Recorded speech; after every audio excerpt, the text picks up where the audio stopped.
Setting Off on the Yangzi for editor Zhuanjie by Wei Yingwu. Sadly, I take leave of my dear friend as he floats into the mist that hugs the river. My boat will take me onward to Luoyang. Behind me, the faint dawn bell from Guanling. This morning we had to say farewell. When will we be together again?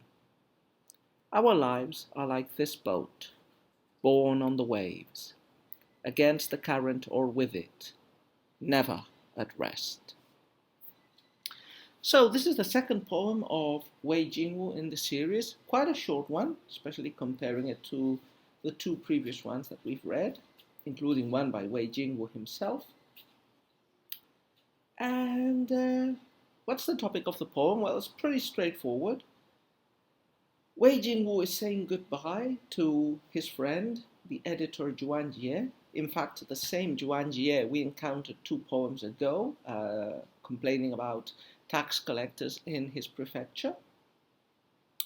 I imagine some of the reasons for choosing poems in this anthology are related to the interconnections of the different writers with each other and of the different poems with each other. So here, very close to Wei Yingwu, we have Zhuanjie, and the second of Wei Jingwu's poems is a poem dedicated to Zhuanjie.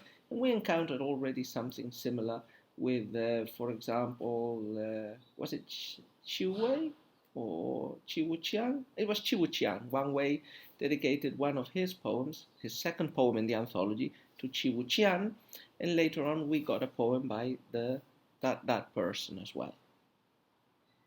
So what's the topic of this poem? Well, the topic is a very conventional one that we've already talked about. Separation of friends. That's the main topic of this poem. The sadness of the separation, and each of them going their own different ways. As minor sub-themes along with this topic, you have a description of the travels of Wei Yingwu, and in the concluding couplet, you have a more philosophical view of human life and human destiny as a labor of eternal wandering, of unrootedness, of uprootedness, unable to enjoy a stable life, a stable position in any place or in any time. Man's destiny is change, and change is generally not liked by humans. Yeah? They tend to be conservative, so change can be for the better, but most of the times it's for the worse. That's a quite conservative view. So the first couplet of the poem presents the departure, the moment of departure. Both Wei Yingwu and Zhuanjie are they are both on different boats from what comes later. And Wei Yingwu is saying goodbye, and he sees, quite a beautiful image, how the floating mist hugs, the river, and seems to envelop us well in its embrace. Zhuanjie and his boat. We imagine that floating into the mist is the boat in which Zhuanjie is. He's not walking over the waters, evidently. In the second couplet, we move from the departing Zhuanjie to the also departing Wei Yingwu, and he tells us where he is going and where he was. So the second couplet has two very clear indications of direction: onward to Luoyang, and behind me from Guanling. Now this is a perfect parallelistic couplet, probably in the original Chinese.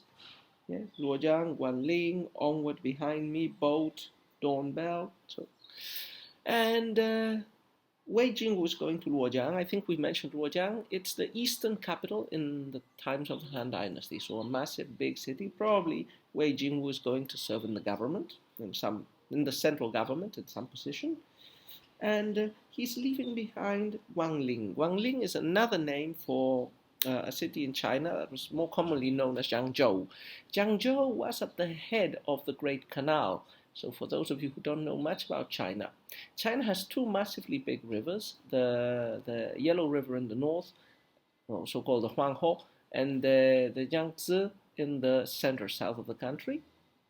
And because before the Industrial Revolution and railways, transportation was extremely inefficient except by water, the Chinese soon worked on trying to connect these two massive waterways. And after making some attempts with minor ones, they managed to unite these rivers together, forming a massive civil engineering project, probably one of the biggest of human history alongside the pyramids or China's Great Wall, which was the Grand Canal. The Grand Canal, completed at the beginning of the no, not at the beginning, during the Shui dynasty, which was the one immediately preceding the Tang, connected both rivers passing through the Huai, and it created a lifeline for the dynasty, a highway, a watery highway that allowed goods to be and people to be transported from the south to the north.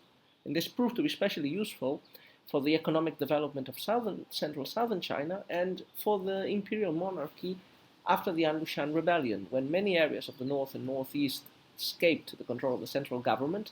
The south, its taxes and its rice, continued to feed the northwesterly imperial capital through the lifeline of the Grand Canal. So both Wei Jingwu and Yuan Ye are in the Grand Canal, but they're going in different ways. And Wei Jingwu's boat goes against the current up the Grand Canal towards the capital, and he is leaving behind Guanling. Sound image, an oral image, a faint dawn bell is ringing from Guanling. I don't know, I imagine it could be the bells of a Buddhist temple, probably. So let's go on. The next couplet takes us back again to the moment of parting. The first couplet had been the moment of parting. The second one continued after that moment into a present in which Wei Jingwu is going his own way. But the third couplet takes us back. It says, this morning we had to say farewell. When will we be together again? So now we've parted. Now we're sad, and life is difficult, and this is a troubled world. We do not know when or even if we shall enjoy each other's company again. And this leads perfectly well. This leads in a natural way to the last couplet, which from this idea of when shall we ever meet again, elaborates a more philosophical and generalistic view of that topic, of man's ephemerality, of man's subjection to change and to movement. Our lives are like this boat, borne on the waves, against the current, or with it, never at rest. This is a very, very, very fundamental metaphor of man's forced mobility. I think it's present in all literatures in all times. The Greeks already associated life with a boat, and the dangers of life with the dangers of being in a ship, with the opportunities but also with the catastrophes. In most ancient Greek poetry that I know of talking about this topic, generally the ship imagery is also associated with politics, the ship of state. In China and in Japan, more influenced by the Buddhist tradition, the emphasis is on the ephemerality of life. And in fact, there's a very famous Chinese poem in the Manyoshu, which is an anthology from the 8th century, so contemporaneous with this poem, that compares a human's life to a passing boat, or I don't remember properly, maybe it is to the foam that the passing boat creates, which is a quintessentially ephemeral thing. Chinese scholars like to emphasize this idea of always being on the move, of lacking stability, and this was for quite a good reason. So scholar officials, once they passed the examination, had to go and serve generally in the provinces, and China was a hell of a big place, even at that time. One province was separated from another maybe by, hundreds and hundreds of thousands of miles, and distances from the most remote provinces to the capital would have taken, even with a good postage system, several months' travel. So life was more precarious. It was easy to die. This was a time in which rebellions and wars also took place. So the scholars felt with intense longing the absence from the capital, where they had met other candidates for the examination, where they had enjoyed their youth and their first relations with other scholar officials. They loathed being in the remote provinces, far away from not only the capital and power, but also from civilization. And having to move, to float around like tumbleweed or like seaweed is a very common conceit in Oriental poetry. Yeah, the unrootedness, which is terrible because Confucianism, once again, tends to emphasize the value, the importance of family, the importance of living next to your relatives and benefiting them, the importance of being buried in the clan burial graveyard and of receiving the proper rites. And all this would become difficult for a scholar official in a remote posting. So very interesting, and a lovely image. Life as a boat tossed about by the waves, always on the move, never at rest. Now, one of the viewers of this video series, probably at the moment the only one when I'm speaking, but in the future others might join, commented in another poem, the difficulty of translating Chinese poetry. We discussed some of the reasons. I found another version of this poem in one of the books in my bookshelf, the poetry of Wei Yingwu, In Such Hard Times, translated by Red Pine. So this is the same poem. It has a prologue, an introduction written by the translator, and then it's the poem. Let's read both. Written in the winter of 769 on the Grand Canal, Wei was on his way back to Luoyang after spending several months in the Jiangzhou area. Jiangzhou, or Guangling, is located where the Grand Canal intersects the Yangzi. It is this last stretch of the river from Jiangzhou to the sea that locals call the Yangzi. The rest of the river is called the Changjiang, or Long River. The normal route by water from Jiangzhou to Luoyang was via the Grand Canal, the Huai River, the Kaifeng Canal, the Yellow River, and finally the Low River, and took about a month. The man Wei leaves behind was a relative to whom he addressed other poems. His title indicates he was employed to ensure the accuracy of documents that originated in the prefecture in which he worked, which was most likely Guangling. Leaving the Jiangzi to Secretary Juan Ta. With a sigh, I left someone dear, then floated off into the mist and fog. With oars bent for Luoyang and Guangling's bells and tree line fading. This morning, when we said goodbye, we wondered where we would next meet, in a world like a boat on the waves, rising and falling, with no shore in sight.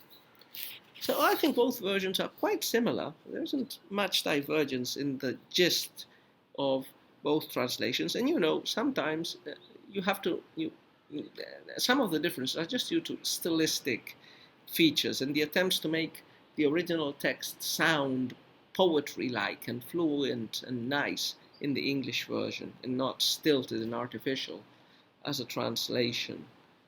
And probably the biggest difference sometimes affects the subjects. Yeah? So, in a world like a boat on the waves, rising and falling with no shore in sight, our lives are like this boat, borne on the waves against the current or with it, never at rest. It's quite similar. I can't see any major differences between one poem and the other.